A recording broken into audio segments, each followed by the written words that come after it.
سلام كميت أنيوز خبركم تعزبتي أمناي لومي مدب تنتان زينا فرنسا أب هجرات معرب أفريقيا أوراد ما أبتن أبتحتي جزءات زنبرة هجرات معرب أفريقيا نزت أنحى ترى بزملكة تحستو إنا أدارينا زلنا أبزق الدايزي بقندو أبزق النيات كألا حكم زغني بعد إيرا CFA مالتن شمونتي أبتحتي فرنسا زنبرة هاجرات زتك أمالو بات إيرا مخانيو زن هاجرات زياتن نزبات إيرازي بخالق حدش كوشت أنزمينشو إيكو زبهال بات إيرا نمتكو تعارتات ككايدا تاني حنس درو أكل تشحن عسران نفس حيزنا يزلنا عامت اتي حدش بات إيرا نمجمارو وسانتات أحلفن اللوامو إذا قد دايزي بقندو مستي فرنسا أب معرب أفريقيا تنحى كتاوي حديثة مجزاتي زت أساسر بمخانو مدما نترى فرنسا أبتو زباون أزيو زنكي زقدل بمخانو عبي أستقداي كوينو تاني حلو بزعبازي كإلاتات سنقط أبا عديمنا لنا أبزي أبسترينا كلتيهم أبالات منستري هاجراوي لمعاتيهم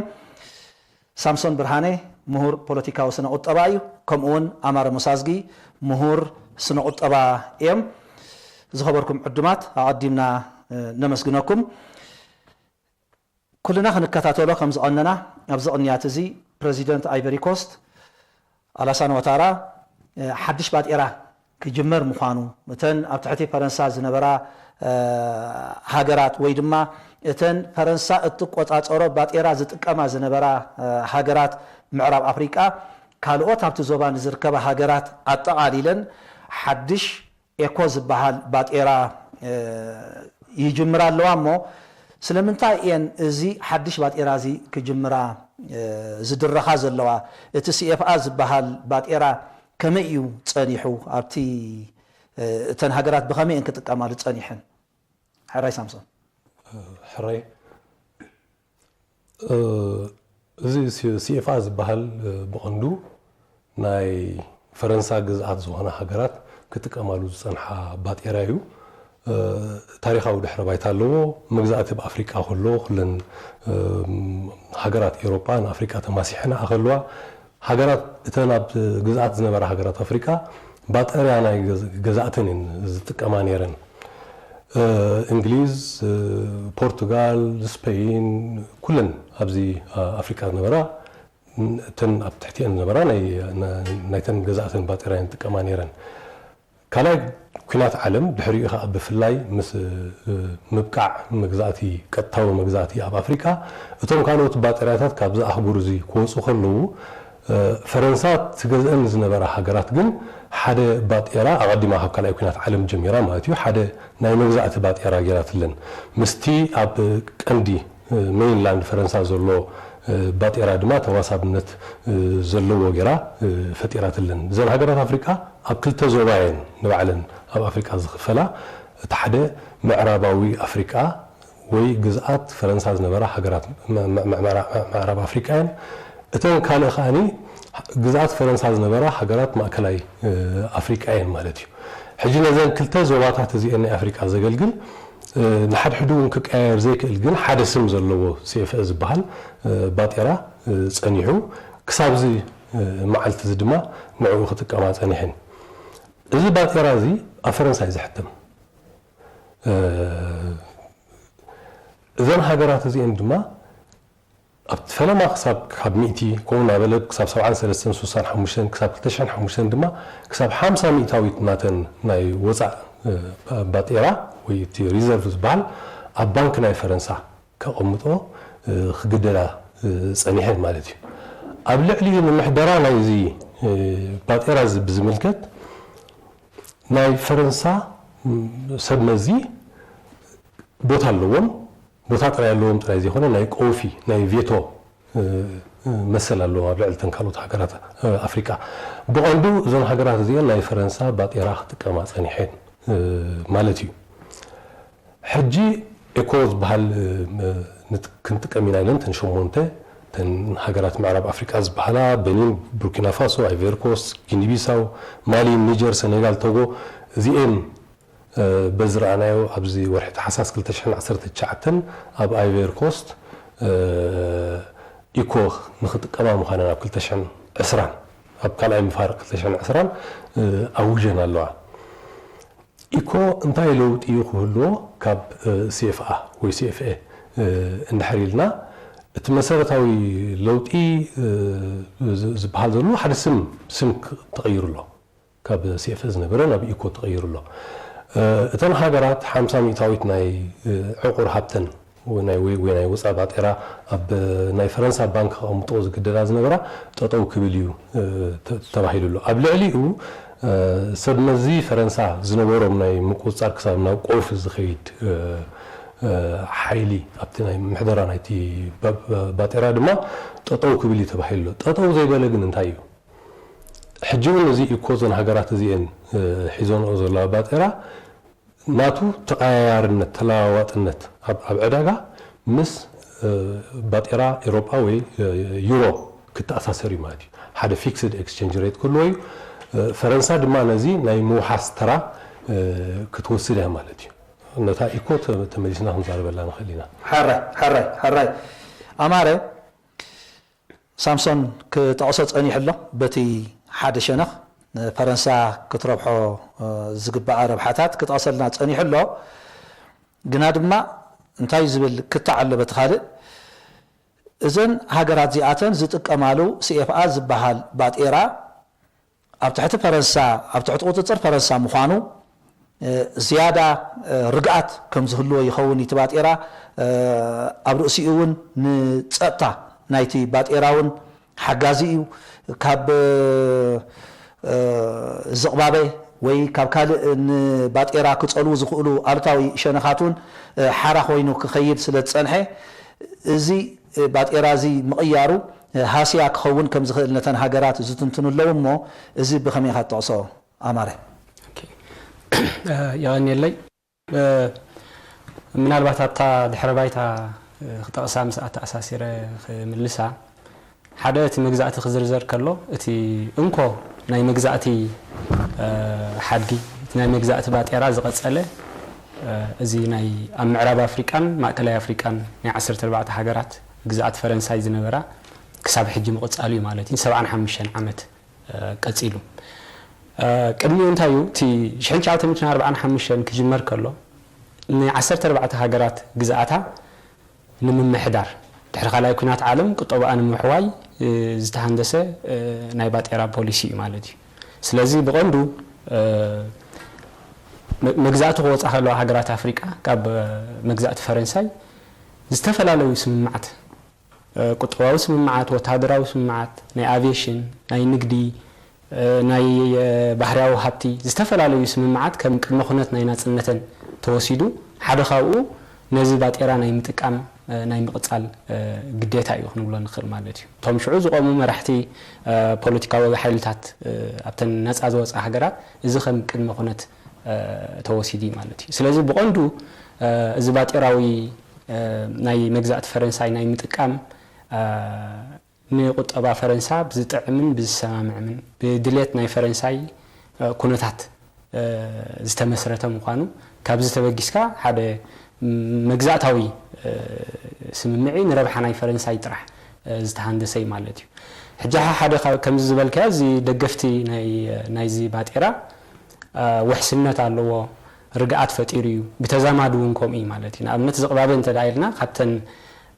ካልኦት ሃገራት ናይ እንግሊዝ ዝግዛኣ ዝነበራ ሃገራት ወሲድካ ኣፍሪቃ ዋላ ትሕቲ ሰሓላ ሃገራት ወሲድካ ዝሓሸ ርጉእ ብመጠን ዝቕባበ ክትሪኦ ከለኻ ዚታት ኣለዎ እቲ ብቐንዱ ግን ናይ ሃገራት ኣፍሪቃ ዘርብሕ ከም ዘይምዃኑ ብዙሕ ናይቲ ዓውዲ ክኢላታት ብቐንዱ እውን ቁጠባዊ ኩነታት ናይዘን 14 ሃገራት ተዳሪእናዮ ኣብቲ ዝኸፍአ ቁጠባዊ ኩነታት ከም ዝርከባ ንርኢ ማለት እዩ ከም ኣብነት ተዳወሲድና ካብዘን 14 ሃገራት እተን 11 ኣብተን ኣብ ዝተሓተ ድኽነት ኣለዋ ተባሂሉ ዝጉጀል ክፋል ምድብየት ማለት እዩ ኣብተን 14 ሃገራት እተን 11 ኣብ ትሑት ቁጠባዊ ኩነታት ዝርከባ ሃገራት ተባሂሉ ኣብዚ ምድብ ዝኣትዋ ማለት እዩ ስለዚ በዚ ኩነታት ዝተዳሪኸዮ CFA ወላ ርጉእ ዝርግኣት እዚ ንመን ይዘርብሕ እንተዳኢልና ሕጂ እውን ነተን ኣብ ኮርፖሬሽንስ ኣብ ናይ ፈረንሳይ ይኹና ናይ ወፃኢ ኣብ ዘን ሃገራት ዝርከባ ማለት እዩ ስለዚ በመሰረቱ ንረብሓ ናይተን ሃገራት ከም ዘይምዃኑ ርዱእ ማለት እዩ ንኣብነት ድሕሪ 75 ዓመት ዘን ሃገራት ድሕሪ 50 ዓመት ከዓ ናይ ናጽነት ዘን ሃገራት ቁጠባ ኩነታትን ተዛሪእናዮ ንኣብነት ጃምላዊ እቶት ንኣብነት ታዛዕብየት አይቮሪ ኮስት ኣብ ምዕራብ ኣፍሪካ በዘን ግዛኣት ክንሪአን ከለና ናይዛ ቁጠባ ዛ ኣብ 2016 ተዛሪእናዮ ካብቲ ኣብ 1978 ዝነበሮ ብሓደ ሲሶ ይንኪ ከምኡ ናይ ሴኔጋል ታ ካልእቲ ዝዓብየት ቁጠባ እንተዳወሲትናያ ናይ 1960ታት ደረጃ ቁጠባ ኣመዝጊባ ማለት እዩ ብዛዕባ እዚ ተሪእናዮ ስለዚ ብኩሉ ክረአ ከሎ ወላ ዝረብሓታት እዚ ይበሃል ተኻልእ መን ይረብሕ እቶም ኣብተን ሃገራት ሒዞም ዘለው ናይ ቁጠባ ናይ ፖለቲካ ፀጋታት ተቆጻጽሮም ዘለው ኣካላት ኣካል ናይ ዝመሳርሑን ስለዝኾኑ ንሳቶም ውን ቀንዲ ተረባሕቲ እዮም ናይ እዚ ክስታይ ማለት እዩ ስለዚ በዚ حراي سلمتاي دامن 75 عامت قصيلن سامسون تدا خمز عينت هاسيا كوردن صنيحو بتا غزايتن زنبرت فرنسا سلمتاي ننوح اوان كندز زاكل صنيحن ناصنت كوهابن كله مسرح نديو بافريكا ناصنت امسيو تي قطباو مسرح سلستغيريو تمغزاتي انصاحبو ومعدو زتقوملو وي زغزالو غابات كمس جميرو نيو كولونياليزم نبلو مالتي ناي فرنسا ناصنت وهابا حبتنا انجليز وي كالوت غزاتي اوروبا استفليه ينيرو نتن هاغرات قديما وعل ناصنت كتبن دحر كوينا حدا سممع خفرما همزلون يا قالتياتن اتسممع قديما امارتن كيفو صنيحو اب كل مراي وتحضراوي بوليتيكاو دبلوماسياوي قطباوي ناي افيشن تمرتي بعد ايرا كل زملكات نزين نحر فريمكم ناصنت توسدو يتباهل مالتي نزين ايدلي اي ندلن نحنا ناصنتنا ندلي زبلتنا امنت ساكوتورنا غيني نعود ما هم ابنت اتي باطيرو مسعوجه بشان 1960 تا غيني مسعوجت زودقت هاجر مخانا كفرنسا نتي سممعت زي تفرم هاجر زودقت هاجر مخانا نمرأي فرنسا كسبات ايران يحسوت احتما ابتعداغا خمزاتو غيرا نتو قطبا ابي حاسيا اوريداتلو انت مالتي زي نتم كالوت ممهار مالتي حجي ايد متوايز بحالالو وي قدي اتناصنت وهابن كله ازو كله قدم هنتات كولاي كم قدي طبيعيو توحيبو مربقدو ناصنت مالت الاولونتي ناي باطيراها ناي ممحدار الاولوي مثل نحر زي بالكا عبحتوي باطيراها ممحدار كانوت نخرجو لكا نخبول لكا مقداف نبرونا يكونن بقندو باطيراها نهرا محديركا قطبها ون بتدليو منقد ختم ازنو تخيلها ابزن هاجرات زي نرئ زلنا اتو باطيران بفرنسايو كما حدر صنيحو نربح فرنسا دما كخيت صنيح حج سلامتاي ندحريلنا نبعلو زن هاجرات زين كم حدا سممع زلو وي وهود حبرتسب يركا خدريو ايغبانيو قلا حلفاتات زرخبو كابتنس كابزي سرعه زي اب منبر نويح صنح زدليو وي غنزب زغبرو بقطتا دما زي صلو ازي زواصوم كوينو صنيحو خصلو صنيحو مالتي مس كوبانياتات وي كوربوريشنات ناي فرنسا زمدنا زلوهم كال زلوهم اب حيل موسو دغف ناي فرنسا رخبو كخيت صنيحو مالتي امبر ملو حبرتسب دليون دغيفون بفتاو مسيخ تبلو ايتخلنيها مالتي حج فرنسا كندي زخون يا عمتاوي اتاويتات تركب كابز غنزب زي بهاز انت دالينا هوينو حج اهاز كل غزي زارابيو تفلاليو اهازات تركبها ግን አገዳስነት ብንታዩ ፍራንስዋ ሚተራን ድሕሩ ፕሬዝዳንት ፈረንሳ ኮይኑ ዝነበረ ኣብ 10 ክፍለ ዘመን ፈረንሳ ንሃገራት ኣፍሪካ እንድሕር ወፅያ ትርጉም ዘይብላ ሃገር ክትከውን ይሉ ነይሩ ጃክ ሽራክ ንባዕሉ ኣብ ግዜኡ ኣገዳሲ ዝኾነ ክፋል ቆጠባ ናይ ፈረንሳ ካብዘን ሃገራት እዚአን ከም ዝርከብ ሓቢሩ ነይሩ ኣብ ነገርሲ 50 ሚታዊት ካብ 2005 ክሳብ ሕጂ 50 ሚታዊት ናይ ባጤረ እንድሕር ናብ ናብ ፈረንሳ ዘሎ ባንክ እንድሕር እትየንኦ እዙውን ፈረንሳ ብናታ መንገዲ ኣብ ዕዳጋ ክትወልደሉ ገንዘብ ክትረኽበሉ ትኽእል እያ ማለት እዩ ንኣብነት ኣብ ኣፍሪካዊ ሕብረት ኣምባሳደር ኣፍሪካዊ ሕብረት ኣብ ውድብ ሕብራት ሃገራት ዝነበረት ኣሪካና ቺምቦሪ ኣብ ሓደ ቃለ መጠይቕ ናታ ዝረኣኽዎ ፈረንሳ ክሳብ 500 ቢልዮን ኣብ ዓመት ከም ትረብሕ ካብዚ ብኩሉ ከም ትረብሓ ትገልጽ ኪኑ ሓሊፋ እውን እዚ ናይ ሰብኣዊ መሰል ሕቶ እዩ ኣብዚ ግዜ እዚ ማለት እዩ ንሳ ነዚ ስለ ዘለዓለት ናይ ዝወፅዓ እዚ ኣፍ ኮይናውን ኣብ ውድብ ሕብራት ሃገራት ክትዛረብ ስለ ዝጀመረት ኣምባሳደርነታ ካብ ኣፍሪካዊ ሕብረት ንክስሓብ ፈረንሳ ፀቕጢ ገይራ ክትስሓብ ከም ተገብረ ይሕበር ማለት እዩ ሕጂ እንተ ደኣ ፈረንሳ ክሳብ ክንዲ ዝረብሓ ትረኽበሉ ነራ ኮይና እሞ ድማ ምስ መግዛእቲ ተኣሳሲሩ ዝግለጽ እንድሕር ኮይኑ ዝወፃሉ ንኣገር ንኣብነት ማሊ ሕጂ ሓደ እዋን ወፅያ ነራ እንደገና ተመሊሳ ናብቲ ባጤራ ነቲ ባጤራ ምጥቃም ሓዲጋቶ ነራ እንደገና ተመሊሳ ሞሪታንያ ጠቕሊላ ሓዲጋቶ ኣላ ስለዚ ዘን ሃገራት ዚኣተን እተን ካልኦት ሃገራት እውን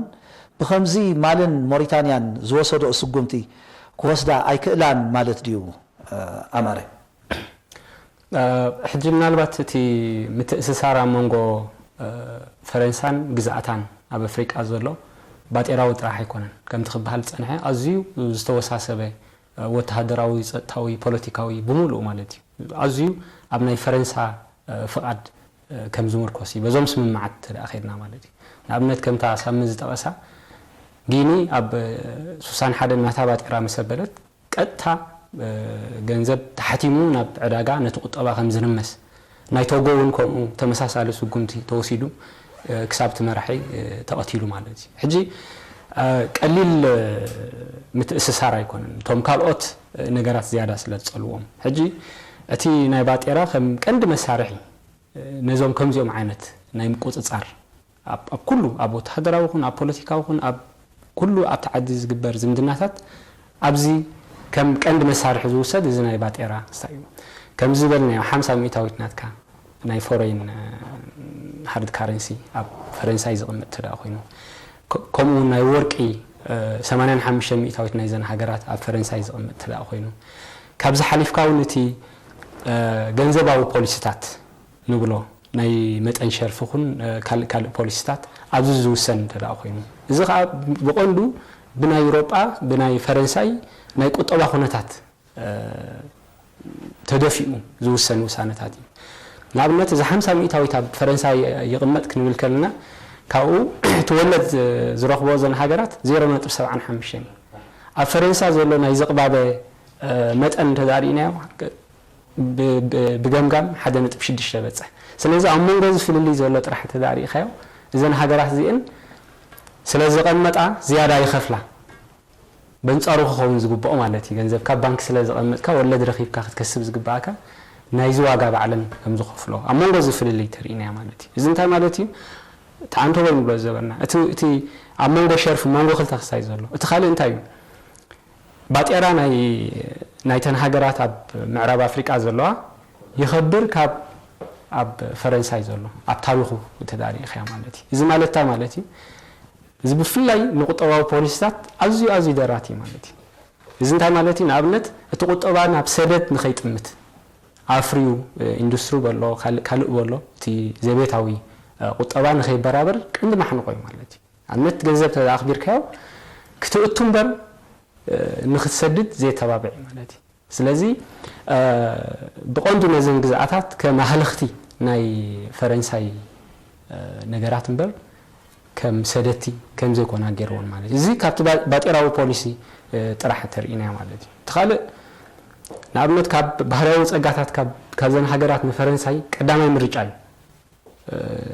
ካልእ ኣማራፂ ናብ ቻይና ክጥምት ናብ ገለ ክጥምት ኣይክእላን እየን ዘን ሃገራት እዚኣተን እዚ ከዓ ባዕሉ ካብቲ ባጤራ ዘሎ ፖሊሲ ጥራሕ ትሕቲ ናይ ዓለማዊ ዕዳጋ እዩ ዝሽየጥ ካብቲ ፖሊሲ ናይቲ ባጤራ ጥራሕ ተርእይና ማለት እዩ ስለዚ ብኩሉ ተርእይኻዮ እቲ ኣሬንጅመንት እዚ ነተን ግዝኣት ዘይርብሕ ንፈረንሳይ ዝያዳ ናይ ምቁፅፃር ኣብዚ ባጤራዊ ጥራሕ ዘይኮነ ነቲ ካልእ መዳያት እውን ቀንዲ መሳርሒ ምዃኑ ኢና ንርኢ እዋ حراي تملأ خلوا كاخذ اللي سامسون جن كنت زعكت صاطخ فرنسا دحر صني حوان دامو ابز اوان زنتا يتابعون كابتي نتبات ايراتا حديقن ناي غزار سنبات ايرا غيرن اب عالم كواسا زوسنالو مخنيات وي زتابعن مخنيات دامو تايو سامي حجي زبات ايرا زخاب فلما تقاوموهم زنبورو كابتن هاجرات كاب زيغاتات نيتن هاجرات تقاومو نيرو ماتي እዚ ተቃውሞ እዚ ኣብ ተፈላለየ እዋን ክብለጠ ይብል ነይሩ ናይ ፈረንሳ ሓይሊ እውን ዓብ ስለ ዝኾነ እዚ ዛዕባ እውን ኣብ ሃገራዊ ማዕከን ዜና ኮይ ትረኽቦን ኢኻ ይትርእን ኢኻ እንተ ኣቲኻ እውን ጥዑይ ሓበሬታ እውን ኮይ ትረክብን ኢኻ እቲ ቃልሲ ይቁፀ ነይሩ ማለት እዩ ኣብ ዝሓለፈ 5 ዓመት ብስፍሕ ዝበለ ሰፋሕቲ ምንቅስቃሳት ኣንጻር ዝባጤራ እዚ ብሂወት ዘሎ ናይ መወዳእታ ናይ መግዛእቲ ባጤራ ኣብ ኣፍሪካ ክእለልዎ ዝብሉ ዜጋታት ዘን ሃገራት ኮነ ወላ ፈረንሳውያን ኮነ ምንቅስቃስ ክገብሩ ፀኒሖም እዮም ናይዚ ኣብነት ሓደ ኬሚ ሴባ ዝተባህለ ኣፍሪካዊ ፈረንሳዊ ንኣብነት ዳካር ሴኔጋል እዩ ናይ ዘን ምዕራብ ኣፍሪካቲ ማእከላይ መማሕደሪ ናይቲ ገንዘብ ኣብኡ ከይዱ 5000 CFA فرانك ኣብ ቅድሚቲ ክሳይ ቃጺልዎ ማለት እዩ እዚ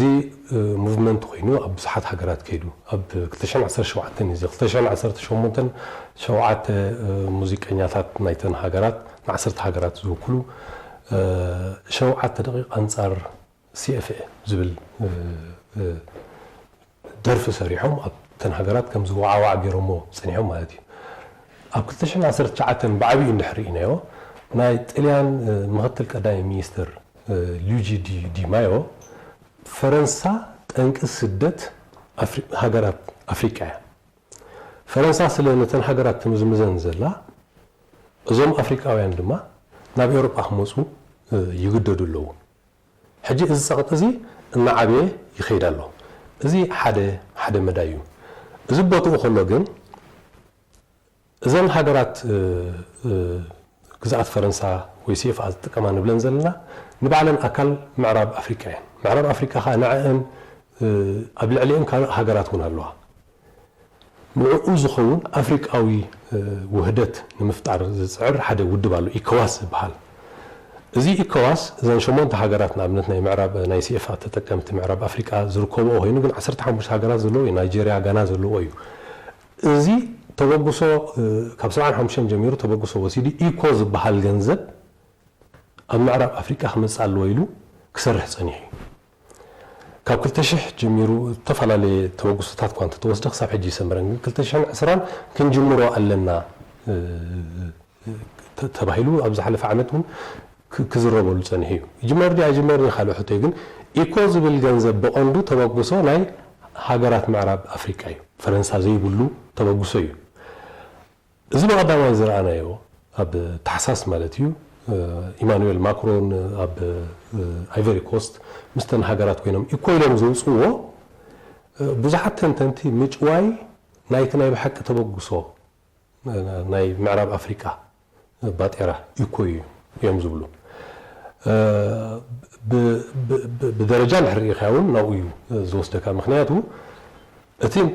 ኢኮዋስ ዘበገሶ ኢኮ ኣብ ናይ ደገ ሃገራት ተመርኳስነት የብሉን ኣብ ዩሮኹን ኣብ ገለኹን ማለት እዩ እዚ በቀዳማይ ተሰማምዕሉ ምስ ፈረንሳ ግን እቲ ገንዘብ ብቐንዱ ምስ ዩሮ እናተቀያየረ ክኸይድ ፈረንሳ ድማ ኣብ ሓሲት ኮይና ክትቅፅል እያ ይብል ኣሎ ብካልእ መንገዲ ስም ቀይሩ ገለ ዝነበሩ ምምሕዳራዊ ፀቕጥታት ምቕማጥ ገንዘብ ጎዲሎም ግን ምቁፃር ናይ ፈረንሳ ኣብዘን ቆጠባ እዚአን ኣሎ ማለት እዩ እንታይ ክብለካ ተበግሶ ናይ ምዕራብ ኣፍሪካ እዩ እዚአን ካዛ ተበግሶ እዚኣ ወሲደን ኣለዋ በዛ ተበግሶ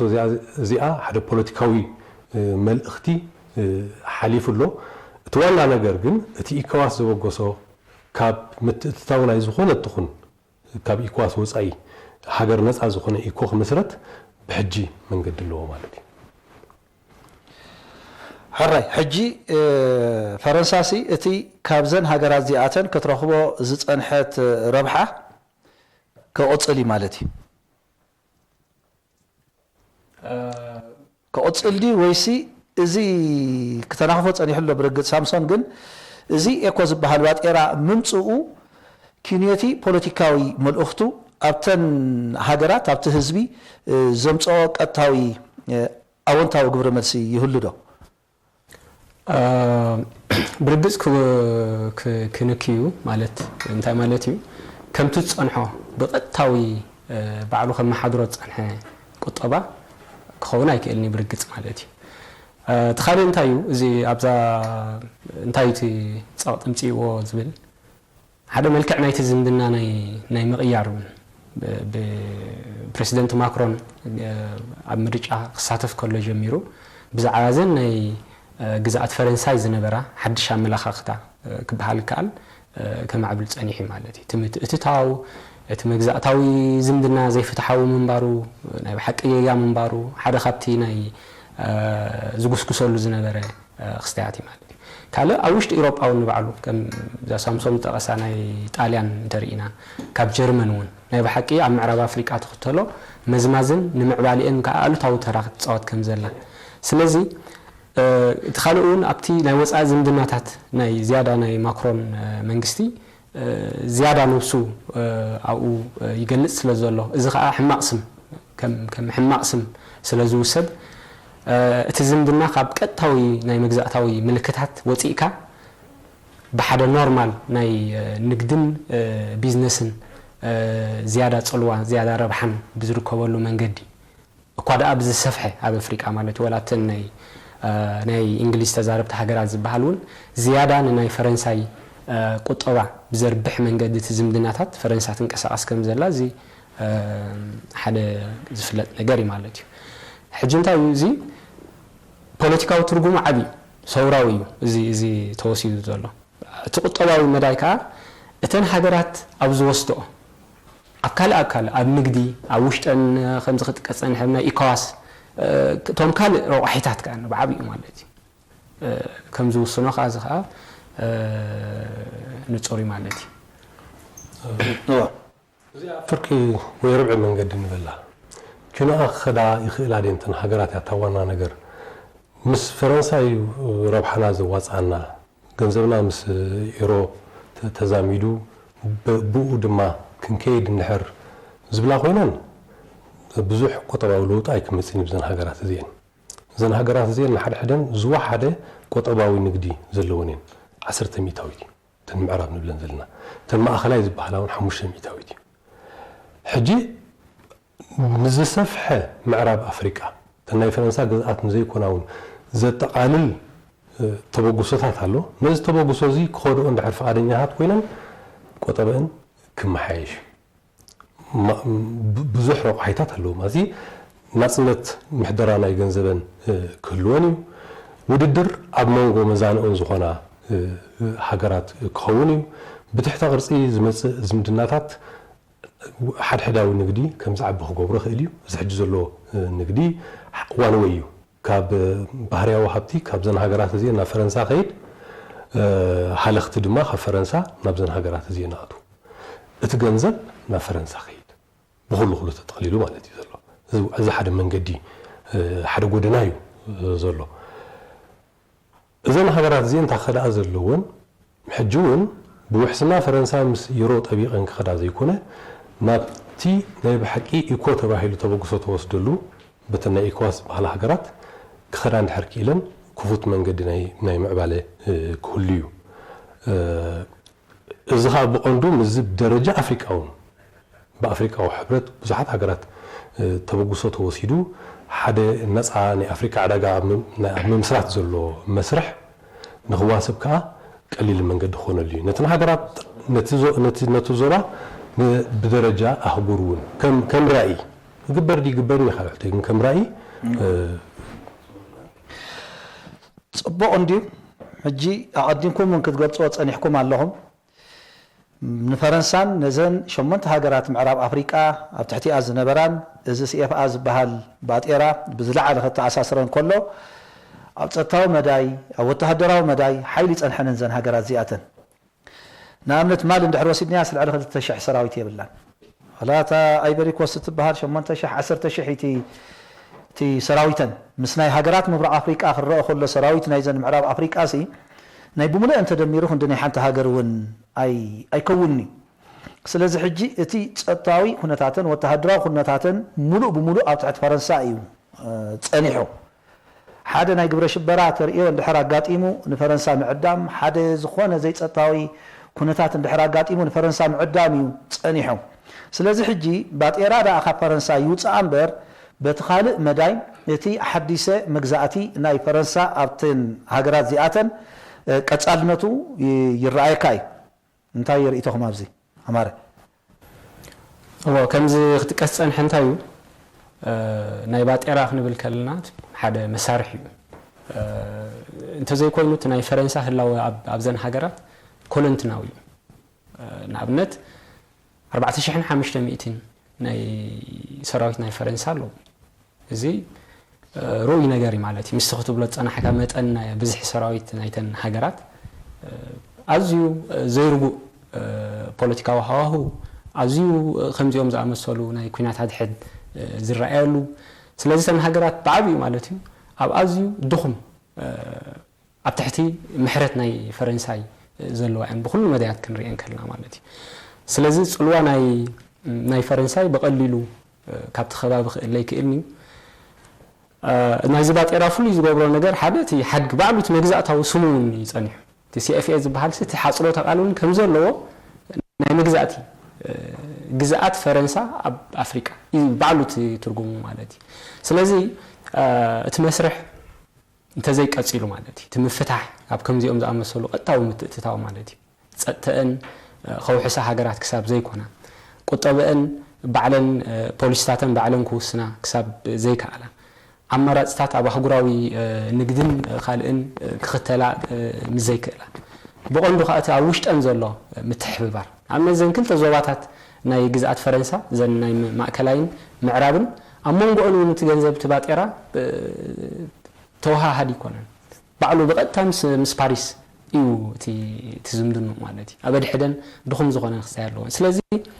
እቶም ካልኦት ስምምዓት እውን ዝበልናዮም እቶም ቅድመ ኩነት ናይቲ ናጽነት ዝነበሩ ብሙሉኣቶም ኣብ ብዙሓት መዳያት ከም ዘለዎ እዮም ዘለዎ ስለዚ ጀሚሩ እዩ ኻ ትብልቲ መስርሕ ምፍታሕ ናይ ዘን ሃገራት